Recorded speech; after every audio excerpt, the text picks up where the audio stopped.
Hello, my dear friends. Here we are going to start with a new journey, a new chapter of civics. Chapter number 1. What is democracy? Why democracy? The moment we hear the word democracy, what comes to our mind?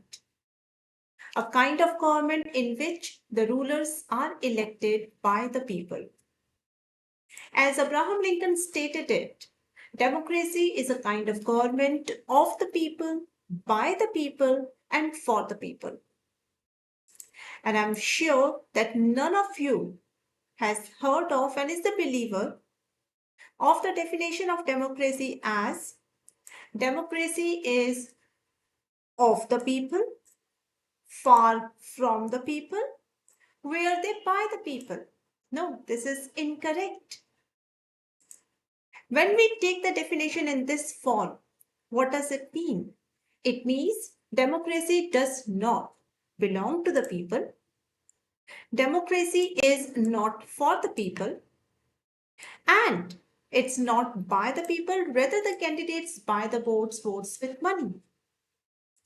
So here, if we have to talk about the ideal democracy, which meets the definition of democracy as of the people, by the people, and for the people, we need to be very much careful.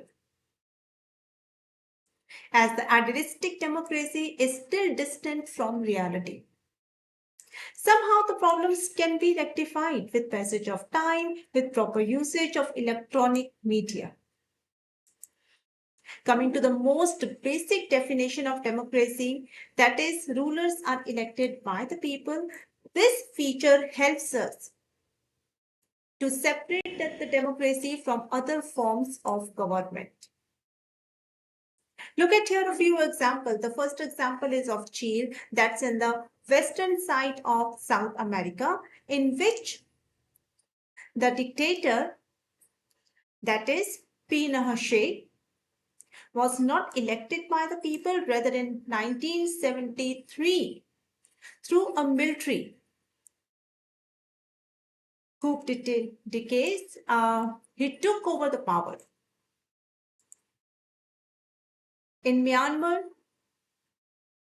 again, there was military coup d'etats, and it was the army who ruled over the Myanmar in the past, even today also. This country has an interesting political history. In 1948, they got independence and set up a democratic government based on the parliamentary system. But in 1962, one party rule was established under the army headship. Again, that was the military coup d'etats. 2010, civilians took a cool breath when general elections held and a nominally civilian government was installed. Somehow in 2021, again, military took over the government. Their state councillor, that is Aung San Suu Kyi, president as well as other government officials were detained, and the military is now ruling over the country. We cannot say these countries as the democratic countries.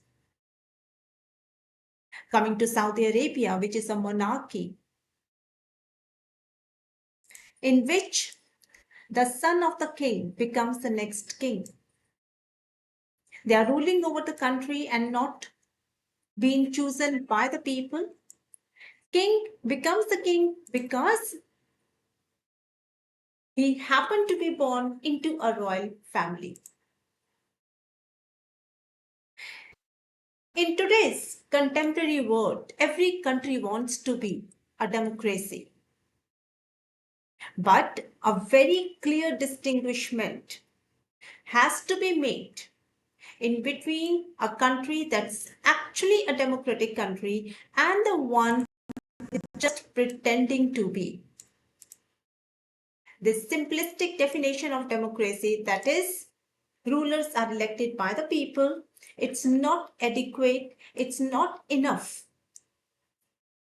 to get us the surety that yes, country is following all the features of democracy.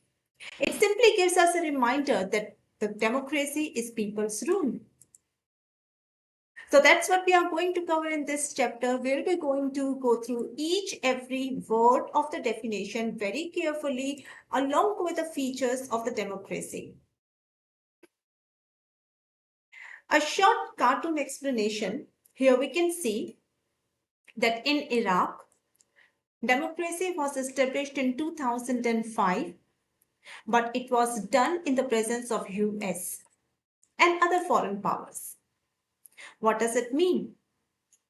It stands for that as the democracy was established in Iran, but it was done only with the help of the US military power. So here we cannot say that it was a true democracy. Rather, you can see here that D, E and M, that's written in big font, MOCRACY, mockery. So this cartoon is exhibiting as such that it was a mockery of democracy. Thank you.